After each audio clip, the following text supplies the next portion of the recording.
Hello friends, बहुत बहुत स्वागत है आपका मेरे चैनल मिस्टिक में। आशा करता हूँ आप सब मजे में होंगे।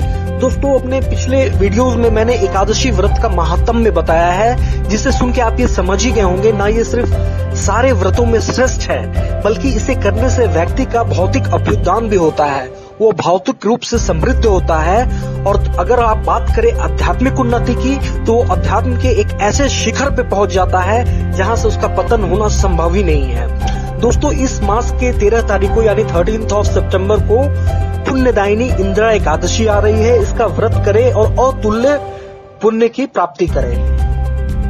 अब आपके दिमाग में ये क्वेश्चन आ रहा होगा कि इंदिरा एकादशी के व्रत करने से मुझे क्या पुण्य मिलेगा। ठीक यही क्वेश्चन एक बार धर्मराज युधिष्ठिर के दिमाग में आया और इस प्रश्न का उत्तर पाने के लिए वे भगवान कृष्ण के पास गए। तो आइए इन दोनों के वार्तालाप को सुनते हैं, जिससे हमें इस बात का पूरा आभास हो जाएगा कि इंदिरा एकादशी क्यों करना चाहिए और इसके करने से किस तरीका का कौन सा पुण्य फल की प्राप्ति होती है। युधिष्ठिर ने पूछा, मधुसूदन कृपा करके मुझे यह बताइए कि अश्विन के कृष्ण पक्ष में कौन सी एकादशी होती है। भगवान कृष्ण बोले, राजन, अश्विन कृष्ण पक्ष में इंदिरा नाम की एकादशी होती है।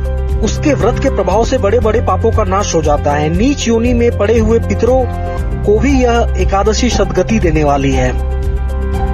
पितरों, अभी पितृपक्ष भी चल रहा है, तो अपने पितरों के प्रति भी हमारा ये दायित्व बनता है कि अगर हमारे कोई पितर, हम अपने सारे पितरों को नहीं जानते हैं, अगर आप बात करें प्रैक्टिकल दृष्टि से इस पे विचार करें, तो आप अपने परदादा का नाम भी नहीं जानते होंगे या उससे पहले का नाम तो निश्चित रूप से नहीं पता होगा। लेकिन अगर ये एकादशी करके इसका फल हम अपने पितरों को दे दे तो उनकी निश्चित रूप से सद्गति हो जाएगी। फिर कृष्ण भगवान बोलते हैं, राजन, पूर्व काल की बात है। सतयुग में इंद्रसेन नाम से विख्यात राजकुमार थे, जो अब महिष्मतिपुरी के राजा होकर धर्म पूर्वक प्रजा का पालन करते थे। उनका यश अब और फैल चुका था। राजा इंद्रसेन भगवान विष्णु की भक्ति में तत्पर हो गोविंद के मोक्षदायक नामों का जप करते हुए समय व्यतीत करते थे और विधि पूर्वक अध्यात्म तत्व के चिंतन में संलग्न रहते थे। एक दिन राजा राज्यसभा में सुख पूर्वक बैठे हुए थे। इतने में ही देव ऋषि नारद आकाश से उतरकर वहां आ पहुंचे। उन्हें आया देखकर राजा हाथ जोड़कर खड़े हो गए और विधि पूर्वक पूजन करके उन्हें आसन पर बिठाया। इसके बाद इस प्रकार बोले, मुनि श्रेष्ठ, आपकी कृपा से मेरी सर्वथा कुशल है। आज आपके दर्शन से मेरी संपूर्ण यज्ञ क्रियाएं सफल हो गई। देव ऋषि अपने आगमन का कारण बताकर मुझ पर कृपा करें। नारद जी ने कहा, नृपश्रेष्ठ, सुनो, मेरी बात तुम्हें आश्चर्य में डालने वाली है। मैं ब्रह्मलोक से यमलोक आया था, वहां एक श्रेष्ठ आसन पर बैठा और यमराज मेरी भक्ति पूर्वक पूजा की। उस समय यमराज की सभा में मैंने तुम्हारे पिता को भी देखा। वे व्रत भंग के दोष से वहां आए थे। राजन, उन्होंने तुमसे कहने के लिए एक संदेश दिया है, उसे सुनो। उन्होंने कहा है, बेटा, मुझे इंदिरा के व्रत का पुण्य देकर स्वर्ग में भेजो। उनका यह संदेश लेकर मैं तुम्हारे पास आया हूँ। राजन, अपने पिता को स्वर्ग लोक की प्राप्ति कराने के लिए इंदिरा का व्रत करो। राजा ने पूछा, भगवान कृपा करके इंदिरा का व्रत बताइए, किस पक्ष में, किस तिथि को और किस विधि से इसका व्रत करना चाहिए। राजन ने कहा, राजेंद्र, सुनो, मैं तुम्हें इस व्रत की शुभ कारक विधि बतलाता हूँ। अश्विन नाम के कृष्ण पक्ष में दशमी के उत्तम दिन के श्रद्धा युक्त चित्त से प्रातः काल स्नान करे, फिर मध्याह्न काल में स्नान करके एकाग्रचित हो एक समय भोजन करे तथा रात्रि में भूमि पर सोए। रात्रि के अंत में निर्मल प्रभात होने पर एकादशी के दिन दातुन करके मुंह धोएं। इसके बाद भक्ति भाव से निम्नलिखित मंत्र पढ़ते हुए उपवास का नियम ग्रहण करें। अधः स्थित्वा निराहार सर्वभोग विवर्जितः स्व भोज्य पुंडरीकाक्ष शरणम में भवाच्युतः। कमल नयन भगवान नारायण, आज मैं सब भोगों से अलग हो निराहार रहकर कल भोजन करूंगा।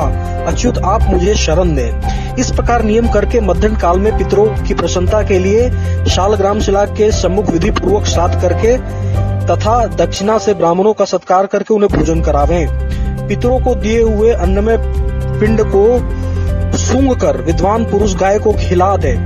फिर धूप और गंध आदि से भगवान ऋषिकेश का पूजन करके रात्रि में उनके समीप जागरण करे। तपश्चात सवेरा होने पर द्वादशी के दिन पुनः भक्ति पूर्वक श्री हरि की पूजा करे। उसके बाद ब्राह्मणों को भोजन कराकर भाई बंधु नाती और पुत्र आदि के साथ वो स्वयं मौन होकर भोजन करे।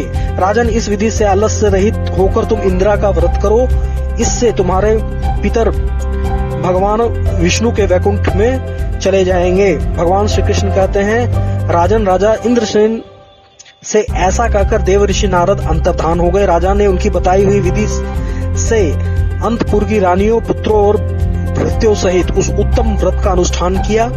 कुंती नंदन व्रत पूर्ण होने पर आकाश से फूलों की वर्षा होने लगी। इंद्रसेन के पिता गरुड़ पर आरूढ़ होकर श्री विष्णु धाम को चले गए और राजश्री इंद्रसेन भी अकंटक राज्य का उपभोग करके अपने पुत्रों को राज्य पर बिठाकर स्वयं स्वर्गलोक को चले गए। इस प्रकार मैंने तुम्हारे सामने इंदिरा व्रत के महात्म्य का वर्णन किया। इसको पढ़ने और सुनने से मनुष्य सब पापों से मुक्त हो जाता है। जी हाँ दोस्तों, ये है एकादशी व्रत के कथा का भी महात्म्य। इसे आप सुनते हैं या बोलते हैं या अपने मित्रों को सुनाते हैं, इससे अतुल्य पुण्य की प्राप्ति होती है। आपके सारे पाप जो है वो नाश को प्राप्त हो जाते हैं। इस प्रकार मित्रों, मैंने इंदिरा व्रत के एकादशी का महात्म्य आपको बताया। इसके करने से किस तरह के पुण्य आपको मिलेंगे। सबसे बड़ी बात तो ये है दोस्तों कि आज अभी पितृपक्ष चल रहा है और ये इंदिरा एकादशी जो है पितरों के उद्धार के लिए रामबाण है। आप इस व्रत को करें और इस व्रत का फल अपने पितरों को दे दें, वे निश्चित रूप से उत्तम गति को प्राप्त होंगे। तो आशा करता हूं दोस्तों इंदिरा एकादशी आप सब बड़े भक्ति पूर्वक करेंगे। दोस्तों, अगर ये वीडियो आपको पसंद आया हो तो कृपया इसे लाइक करना ना भूलें और चैनल को सब्सक्राइब करना ना भूलें। अगले वीडियो में मैं फिर एक रोचक जानकारी के साथ आपके सामने प्रस्तुत होऊंगा। तब तक के लिए धन्यवाद।